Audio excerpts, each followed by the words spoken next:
I hadn't felt this good about anyone in a long time. Is it possible that the love of my life has been lying to my face this entire time?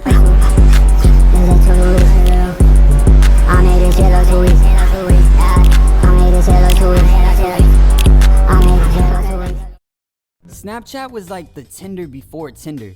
Probably like the easiest way to talk to girls. You find someone that you think is cute, you follow them, they follow you back, you shoot your shot, they may or may not shoot their shot back. It depends on how ugly you are. But if she responds with a selfie or anything that seems like she might be interested, then maybe, just maybe, you got a shot with her.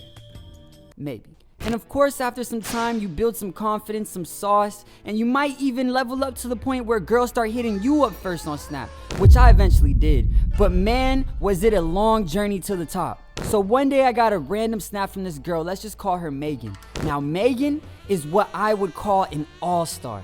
Megan was absolutely beautiful. When I tell you this girl was bad, brown hair, caramel mocha skin, nice pretty smile, slim waist, big butt, but not too big. Just perfect. She was just my type. And she hit me up. I was in love at first sight. But why me? I was skeptical at first because girls like this usually don't make the first move. They probably got millions of niggas in their DMs giving them way more attention than they could ask for. So how did I get her attention? But every dog has his day.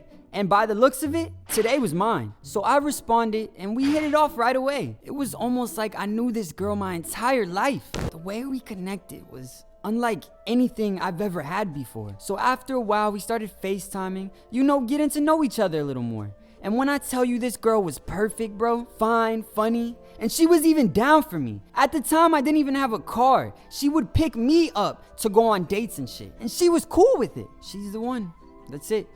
I'm gonna get married, fuck it. So one day I'm chilling with a couple of my friends, and my boy Ant was talking about how him and his girl have been in such a good place. And it made me feel so proud about mine. It's a weird feeling. When you like someone to the point where all you wanna do is brag about them to the homies, that's how you really know you're caught up. So I start talking about Megan this, Megan that, and Ant was like, damn nigga, the cat must be outstanding to have you whipped like this. Man, y'all just don't get it. She's the one. Alright, nigga. So let's see her then. What do you mean? You don't speak English, nigga? I said let's see her. You don't got no pictures of her? Of course I do, nigga. Damn. I pulled out my phone and I showed Ant my queen. And his face turned from proud brother to what the fuck am I looking at? Is something wrong? If you think she's ugly or something, you are tripping balls. I've seen the girls you talk to, bro. Please don't tell me this is your girl. Of course she is. That's Megan, bro. Yeah, I know. Megan is my girl. Why? Like, do you know her or something? Dude, who doesn't know her? She's for everybody. Everybody. This nigga said the last words I wanted to hear.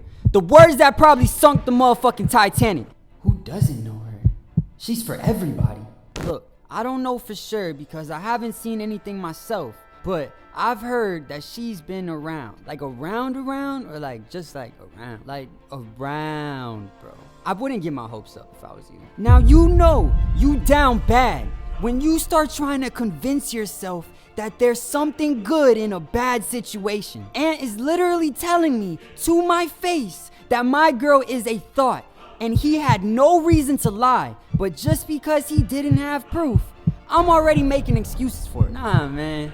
Megan is a good girl. Like we've been talking for like some months now, and she would have told me like if she was a whore or something. Like I trust her, and I know she wouldn't lie to me, bro.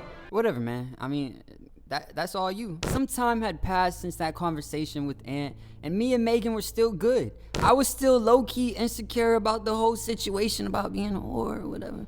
Whore? But I never brought it up to Megan because I hadn't felt this good about anyone in a long time. I didn't want to risk the chance of ruining our whole relationship over some rumors that had no real substance behind it. We were good, so I was good. One day I had a small performance. This was back when me and Wyatt first started making music, and we were doing small shows around the city whenever we could. So after the show, I get a text from this girl that I went to high school with.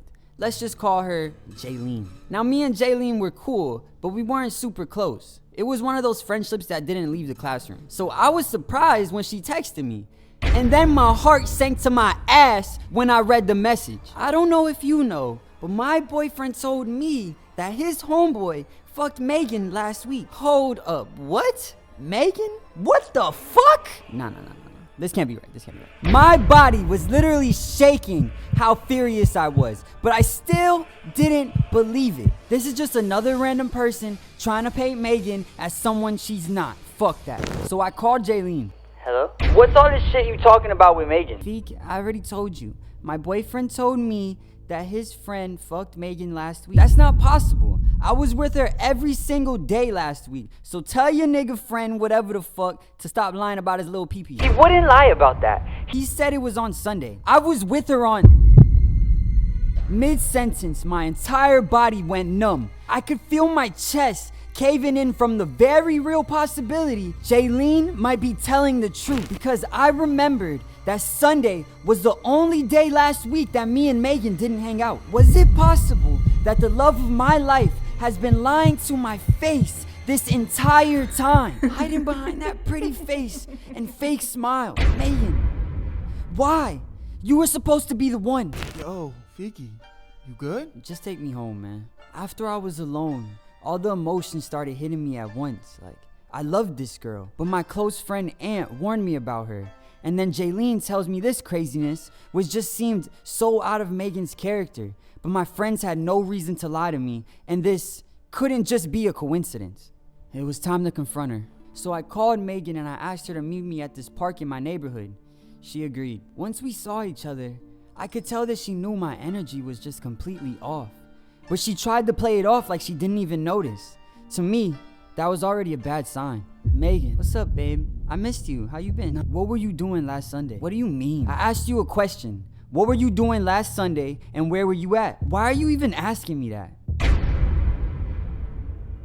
That was all I needed to hear. I still didn't have any proof, but right then and there, I felt a whole different energy coming from Megan. It was almost sinister. She's gonna play dumb, and at the very least, if she was innocent or wanted to lie about it, she would've just turned it down, but instead, she answered my question with a question. So then I just started snapping. Why can't you just answer the question? This isn't no game of Jeopardy. Where were you Sunday night? I'm not about to go back and forth with you. Do you not trust me? Do I trust you? Does this girl think I'm fucking stupid? I look stupid. I must look stupid. I can't do this.